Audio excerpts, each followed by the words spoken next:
I don't know if you guys have been following up on this recent trend where a Ghanaian man called Kofi Offa, he's 36 years old, and his Zimbabwean-born wife called Jane Gasho, she is 42 years old. These guys are literally calling themselves king and queen. So they are claiming some part of the Scottish border and they have refused to go. So they named the part they are claiming Kingdom of Kubala. You know, the Scottish sheriff and everyone, they've been trying so hard to evacuate these people, but they said that they're not going, claiming that those lands were owned by their forefathers 400 years ago. So they are back to claim that land. They are gradually inviting people to the kingdom, you know, owning a lot of things and building their kingdom. In as much as people kept saying things like it's just a tent. Yes, it is a tent, but they want to, you know, advance to a proper kingdom. Information has it that the court has spoken against them and they were asked to evacuate the land immediately. Let me quickly take you guys the videos of people reacting. Some of them we haven't seen, comparing what these guys are doing with the Igbo king in Ghana, the Igbo in Ghana. Watch these videos. This Ghanaian man who created his own kingdom called Kubala Kingdom in the UK has been given an eviction order to vacate. I know many of you don't know this story. This man now, his name is Kofi Offa. He is from Ghana. He's a Ghanaian, but he created a kingdom in the UK. Say that he is the king of that kingdom. He named that kingdom Kubala Kingdom. Say that him and the wife is the king and queen of the kingdom. So this kingdom was in the Scottish border. In the bush, he went there and said that that land belongs to his ancestor that the UK took 400 years ago. Say that he's there to reclaim the land. How do UK land and Ghana? Like, I don't know. They don't even have common boundary. I've been a mental illness. This video has been trending for weeks, so they'll be claiming that they are the king, inviting Africans in UK to come to Kubala Kingdom. Say that they are there to reclaim their ancestral land. Meanwhile, the land is not even government-owned property. It's a private-owned land, a private-owned property, an individual property. So when the owner of the land, a British man, a UK citizen, went there in that bush where they camped, they built a tent and they were living there. So when the owner of the land went there to ask them to leave his land, say that this is my land, I don't know what you people are doing in my property, they refuse. Say that this land is their ancestral land that the UK took or stole 400 years ago. Say they are there to reclaim the land. So the owner of the land now went to court.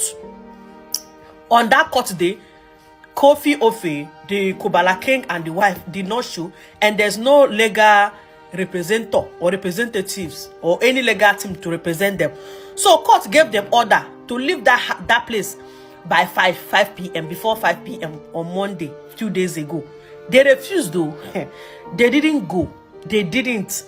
Then today again, they have given them an eviction notice. They are there to pursue them, to pack them by force, come out for that place. Is this not mental illness? If I have to say my opinion, it's not what they should ask them to leave eviction and pursue them and be chasing them. I feel like they should just bundle them with police, tie their hands and their legs, and bundle them to the psychiatric home. Because if you look how they look, you know that these people are not normal. Nigeria must go, Ghana must stay. Ghanaians, your brother that is in Scotland, that is the king of Kubala. Now, in case of you that you have been hearing this, Kubala. Now, this is a Ghanaian man known as Kofi Offa or something, where they call him King Atene. He has a wife, right? The queen. Then there is an handmaiden. That one, they've declared her missing since in California. Just for them to start posting. Then I discovered she's here doing Kubala in Scottish forest. I think. Now, why this gist? The Scottish government has given them eviction notice to leave that forest on Monday, 5 p.m. They say if there are no command, that is on Monday, which is the 8th of September, the 8th day of September 2025, by 5 p.m. So if they're not command, if they come there, because the council is not having it. Now they've experienced a good distance where some citizen comes around to give them, buy gift for them, bring them groceries and all of that. And while others, one even stoned the tent, leading to, well, you'll be seeing it in this video that is playing up there, breaking the net. Like a woman even went there, they were doing video. broke their tents, like they should get out of that forest, they should live there and all of that. Why some even stoned one heavy stone that could have killed the king. But to the glory of God, because the queen was not having it, the queen was so sad about it, that this is wickedness, that they are peaceful people. Now interviewers went there to go and ask, they said this is the land of their fathers, that this land is for them, for their forefathers for over 400 years ago. Now that they are descendants of David, that we African, that is an African proclaimed, African lost tribe. So they are here to claim the land on all of us behalf, all the Africans. So now he has to make himself the king. So then I asked him that, okay, winter, because people have been making just that winter is coming, December, November, December, and all of that in Scotland, how cold it used to be. He said he doesn't know that tomorrow they might be in a castle. Tomorrow that they live their day as it goes. Now, most citizens were interviewed. Some were like, these people are not causing any harm. They go, they sleep, they buy their things, they go back to the forest, they're living natural life. They are not burgling stores, they should leave them. Why others were like, no, most people were like, they should leave there. It's terrifying. This racist shit now. Like, it's terrifying. They should let them go and all that. But my own is, this community we are talking about is made up of 3 people. 3 people were king there. The handmaiden, the queen, you is the king, you can have what you will serve him. Who sent Duna? That's the question. Nigeria must go. Well, Scotland is also, the Scottish government is also sending them that, okay, go. Cynthia Ofori, go home. That's what they are telling them. So guys, what do you think about all this Kubala menene? The Kubala tribe finally leaves Jebra. This kingdom, I love this kingdom. This is Kubala at its finest. We move, we smile. They are heading to another place, another location. We do not know, but they left earlier today. I love you, my lord. Kubala, English. Hey. Now, if you're supporting that Kubala king and queen in the bush, claiming that they found their lost kingdom, if you're supporting those people, if you're part of the people cheering them up, so as we stand behind these people, that means you need to have your mental health checked. I tell you. If you watch their display, the way they do Kubala and all those nonsense, and you still support those people, you need to have your mental health checked. Because tell me why a grown-up man, excuse me, will go with his wife and some concubines to the bush and start living and claiming that this is their lost kingdom. If you're homeless, you come out and say you're homeless. Let the government know how to take care of you. But running to the bush, if you want to claim a kingdom, I think the only place someone can comfortably claim a kingdom now, a lost kingdom, and nobody will disturb you. Just know how to take care of yourself. If you want to claim a kingdom, gather your bag and your property and your family and go to the Amazon forest and look for a section of that place and create a kingdom. Nobody will disturb you. Don't go and start distorting people's history in the name of claiming a lost kingdom. And watching these people do this, their Kubala, and the matured man raising his pupil and forming like a spiritual king, it irritates me. So if you're supporting these people doing this Kubala nonsense, then you need to have your mental health checked. A lot of people are getting it wrong lately. I don't even know what's happening. I don't know if it's an attack on the blacks, because it's happening in to black Americans. You see people, matured grown-ass people, come out to say, oh, Atlanta is Atlanteans. I don't know how people think anymore. A lot of these Americans, they've lost their respect, because I know that before, we Africans, we respect black Americans a lot, but the things that people come out on the internet to do lately, and we see them, I mean, it shows you guys, like, the way we saw you guys, it's not the same thing. All that glitters is not gold. Mature people coming out to do Atlanta is Atlanteans. I mean, it makes no sense. And then you see this so-called grown-up ass nigga raise his pupil up. I mean, then Kubala, in the name of finding his lost kingdom. He should go to Amazon forest and find that kingdom. Let people be. You guys are causing ethnic tension. People are fed up with the drama. I mean, if you're even watching themselves, you see that they are a very unserious set of people without a plan. They need to have their mental health checked. Because when I checked, I noticed that the woman, she was arrested at some point. One time she was arrested. So if you're part of the people supporting that man doing Kubala, and his concubines, then you have a mental health problem. This is what I feel. You have a serious mental health problem, and you should be checked as well. They should take those people out of that bush and check them. They are not okay. No, they are not. Okay, this land doesn't belong to Scottish Borders Council. It's a private landowner, okay? And this person's not gave permission for you to be on this land. And the preferred outcome would be that you should leave the land of your own accord. The police are always here. I do understand what you're saying. But please understand what the landowner's preferred outcome is. This is the kingdom of This is their land, okay? It's called Mambaza Woodlands. Okay. Just be aware of what I'm saying, okay? And we will return, we will visit. Have a little think if there's anywhere else you could be. Okay? Yahweh be praised forever. Thank you. Take care. The gifts. Kingdom of Kubala be established, and no one shall make us afraid in the land of our forefathers. You have seen this man. He's the one who was involved in making sure that our tents were burnt down. This morning he has come again with the police. Saying That we have to leave, even though it's not for. is not for the council. This is how pathetic Esau has become. This land is a private land which is not owned by the council, but he has taken it upon himself to come and apparently evict us. If we do not evict, what does he do? He'll burn the tent. Yeah, they're gonna obviously do that because they did that in Mount Shungu. This guy, if he knows what he does, obviously the fire. This is the source. You've seen them, for the Bible says Esau is a stubble. Very well, and they shall be exposed. The kingdom of Kubala cannot be destroyed. Speak, The my kingdom gracious of King. Kubala is strong, Speak. and the kingdom of Kubala is not afraid of anyone. Oh, For Yahweh. the power of the heavens and the earth belongs to us. Yes, My people from all the four corners of the earth who are coming to Speak. Kubala, Messiah. come in your numbers. Come to Mambaza. Yes, come. The blue tent is up. Very well.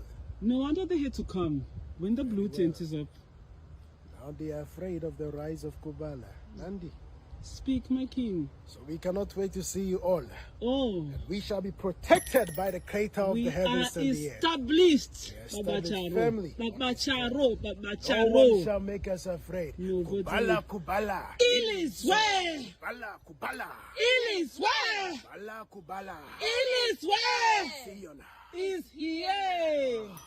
Let's talk about the Kubala kingdom. As I said, this whole thing has been kind of insane to me because these used to be normal people at one point. Okay. So I first became aware of them through the wife. Her name is Jean Gasho. She also goes by Mary Tamar. But of course now we know she has a long name. Hold on, let me get into her real name. So her name is Prophetess Mary Tamar of the Free Worshippers, Priestess of Dreams of the Northern Kingdom, the Mother of Shaka and the Eagle of Napoleon. That is her official title. But back then she was just Jean. She was a blogger. She used to write about having 6 children, being a single mum to those 6 children because her ex-husband had pretty much up and left her one day.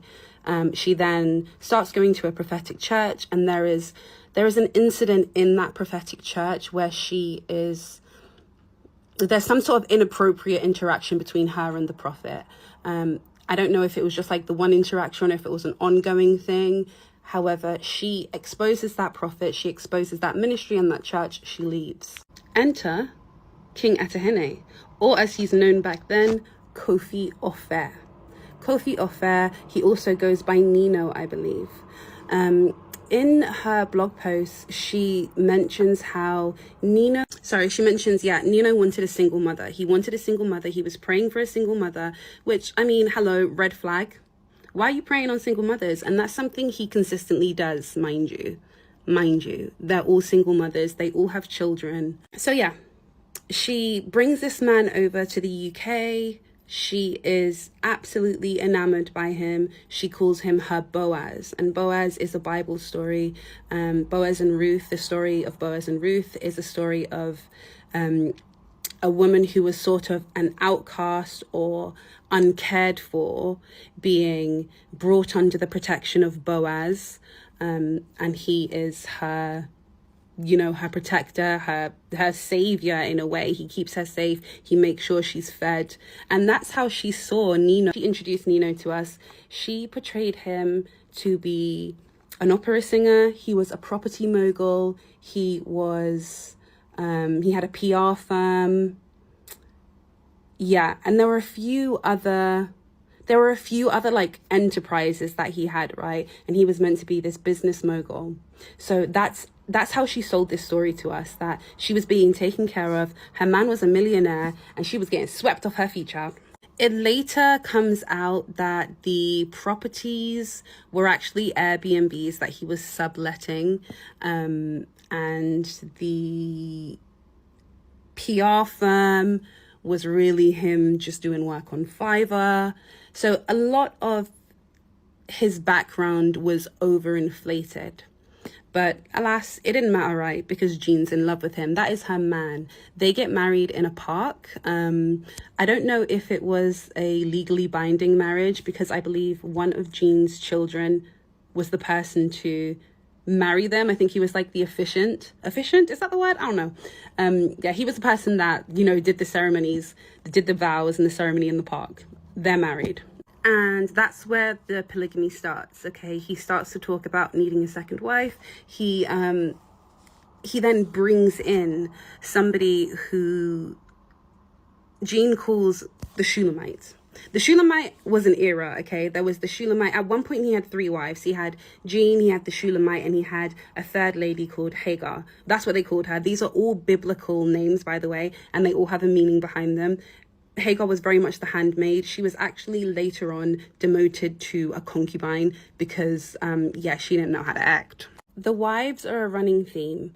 And it's always that the wives are young, they seem to be quite vulnerable, they're either single mothers, and again, I don't know why they all have to come from the States.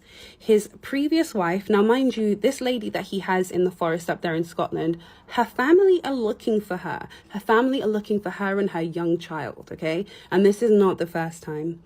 The wife they had before this one, we actually have to broach the topic in a really sensitive manner because she passed away. In as much as while listening to the video, especially the time the Scottish sheriff came for them, right? They've actually been sending them a lot of court papers, court notice that they should evict the properties, but they bluntly refused, and they stated clearly that these houses, the lands were actually owned by their forefathers 400 years ago. I don't know who told them that, but that's why a lot of people are kept fixing this to, should I say, pushing it to mental instability. If you listened to these people when they were, their calabash and their kingdom, buhaha and all of that, they felt like those Scottish sheriffs were just enemy. They want to come down and burn down their kingdom. You could hear the wife was praising him and telling him, they were just calabash and doing their kingdom thing, right? I feel sorry for them because they've moved. The court has spoken against them. I think it's more like mental instability because there's no way a Ghanaian man could own all the way from Ghana, and then your forefathers own that particular places. In as much as these things that these guys are saying might sound off, a lot of people are even in support of them. Yeah, so many people are supporting them, applauding them. They were like, leave them to own their kingdom. The ancestors are talking to them. You can make your findings. Go to Google. It is trending. It's on BBC. It is actually a very serious case because this man fought and he refused to leave that place. I kind of think one of the major things is like you guys heard from the last speaker. She said clearly that they used to be normal people. The lady used to write, blog and all that. All of a sudden, how she wants to have 6 children and all that. Even though information has it that their children was taken away by the government. Yes, UK government, I don't know what really happened, but their children aren't with them. So I kind of think maybe this thing triggered their mental health. I don't know, maybe they saw something, they went for any sort of solution, and I just don't know. I'm actually confused in as much as it looks like it is a mental illness. But I want you guys to tell me what you think in the comment section. They're already out of the place. Yes, they are moving to establish the kingdom in another place. So the comment sections of these videos, it's more like Nigerians were already there. You know what you guys are doing, says Ndibo. Shebi, now you've seen your Ghanaian brother is claiming a kingdom. They told the people, Ghanaians were reacting that this is not a kingdom, it's just a tent. It is a tent because that's what he can afford. But it is actually giving like mental illness for me, right? That's his kingdom. His kingdom of Kubala. That is what he is, and that is what he can afford to put up at that. If he can afford to put up mansion, of course he will put up a mansion, because you could see the respect and everything that he's been earned there. So he has a mind to build it, and people will keep coming there, they will keep developing. I don't know how they want to do it, but in short, it's not adding up. But I don't know what he has in mind. Let me know what you think about this whole thing in the comment section. Have you come across this news? Are you familiar with it? Please let me know your 2 cents on it, because for me that is reacting, I am as confused as a lot of people on social media. If this is your first time coming across my face, my name is Uju. Welcome to Uncut with Uju. Don't make your life by subscribing. I'm going to see you guys in my next video. Bye guys.